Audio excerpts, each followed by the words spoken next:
જય માતાજી મિત્રો, આજે અમે મેદાનમાં આવે છે અને આજે અમે વિચારી લીધું છે કે અમારે કેવો વ્લોગ બનાવવાનો છે, કેવો ચેલેન્જ ચાલવાનો છે. તો અંકિતભાઈ અને રવિભાઈને મને કીધું છે કે તું સંતા કોકડીનો દાળ લઈને આવ્યો, અમે બે સંતી જશું. તો આજ મેદાનમાં બહુ સંતાવાની જગ્યા નથી એટલે હું તમને શોધી આપીશ.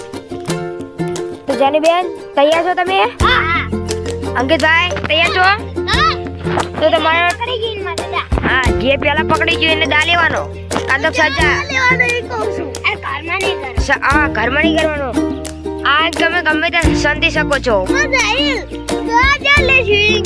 બેઠા બેઠા તે બોલો આબો આંબો દેખાય છે ત્યાં આડી જવાનું.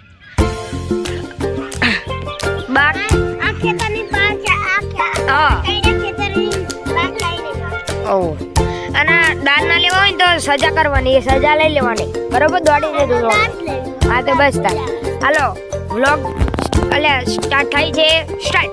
હું આંસુ બંધ કરી દઉં.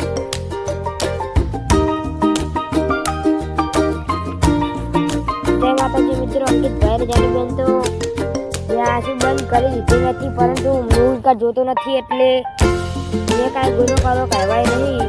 અને તમને અમારા વ્લોગ ગમતા હોય તો લાઈક કરો, સબસ્ક્રાઈબ કરો. અંકિતભાઈ ક્યાં ગયા છે મને ખબર નથી, જાનીબેન કરતા છે પણ નથી ખબર. તો આવું છું. તો ચાલો મિત્રો જઈએ. અને ક્યાં ગયા કાંઈ દેખાતું નથી. મને લાગે છે કે અંકિતભાઈ કદાચ છે નાનકર જ ગયા છે. તમે જોઈ શકો છો કાંઈ દેખાય છે?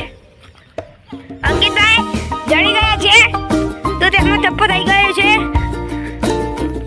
મને કઠિન લાગતું હતું પણ મિત્રો આ તો હાવ સહેલું જ છે. અંકિતભાઈ તો મળી ગયા છે તો તેમનો ચપ્પો થઈ ગયો છે. કાપો. હવે જાનવીબેન ખાલી જડવાના બાકી છે, એ પણ જડી ગયા છે લગભગ. તો મને અંકિતભાઈ કહે છે પણ તેમનું માનવું ના જોઈએ મારે, તો પણ હું માનું છું. આ જાનવીબેન જડી ગયા છે, તમે જોઈ શકો છો. આ તો ગુનો જ કહેવાય, કેમ કે અંકિતભાઈ કીધું છે એટલે એમના માથે દા આવે. તો અંકિતભાઈ માથે દા લેવાનો છે. તો આના બીજા વ્લોગમાં તેમના જોડે દા લઈશું. તો જય માતાજી મિત્રો, લાઈક કરો, સબસ્ક્રાઈબ કરો.